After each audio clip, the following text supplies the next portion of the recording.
International Engineering Research Symposium and Networking Forum 2023, organized by the National Engineering Research Development Centre, was held this morning under the patronage of President Ranil Wickremesinghe. The keynote address of the event, themed Economic Resurgence Through Engineering Innovations, was delivered by Asian Development Bank's Country Director for Sri Lanka, Takafumi Kadanu, who joined the symposium virtually from Manila in Philippines. I commend the government for taking bold steps to undertake ambitious reforms across many sectors and institutions, including the Digicon.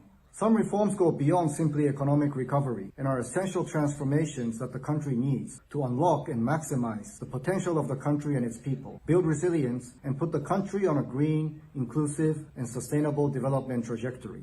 The Asian Development Bank is supporting the reforms in the financial sector, power sector, water sector, and tourism sector, as well as state-owned enterprise reform and promotion of public-private partnerships. We also plan to provide support in areas of agriculture to modernize agriculture and strengthen the agricultural value chain, enhance public financial management, improve policies on trade and investment, and promote mitigation and adaptation in response to the threat of climate change. The common thread for us as we support the reform efforts is to enhance efficiency, productivity, transparency, and governance. The subcommittee of the formation of education policy framework has been completed, and it was tabled in the cabinet last Monday by His Excellency the President and approved by the cabinet, and it is referred to the Parliament to be tabled at the Sectoral Oversight Committee of the Education and the Consultative Committee, and thereafter it will table in Parliament for the debate, and Parliament will approve it.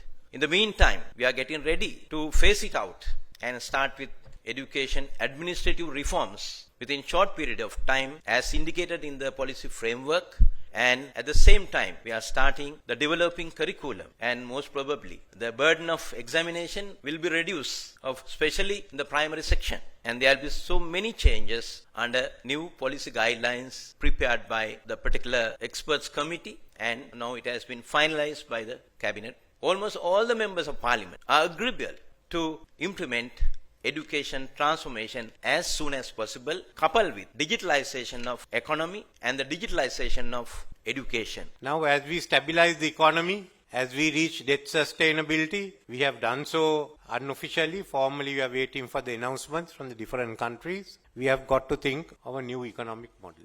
We are looking at the world today where there are new technologies. Our future has to be based on those technologies. As I said, we can't compete and we won't compete with Bangladesh. We have to go to a high level. That high level calls for technology and engineering. There are two issues. One, where do you find the engineers when they are all going abroad? Most of them you find in Katunayaka at the airport. We have to produce more and more. So in that, we've been discussing it, and at the budget we'll tell you how graduates and people at other skills could be expanded. Secondly, what we haven't succeeded yet, how do you convert your research and your innovation into a commercial product? What do you want of this? We want technology and innovation to drive economic growth.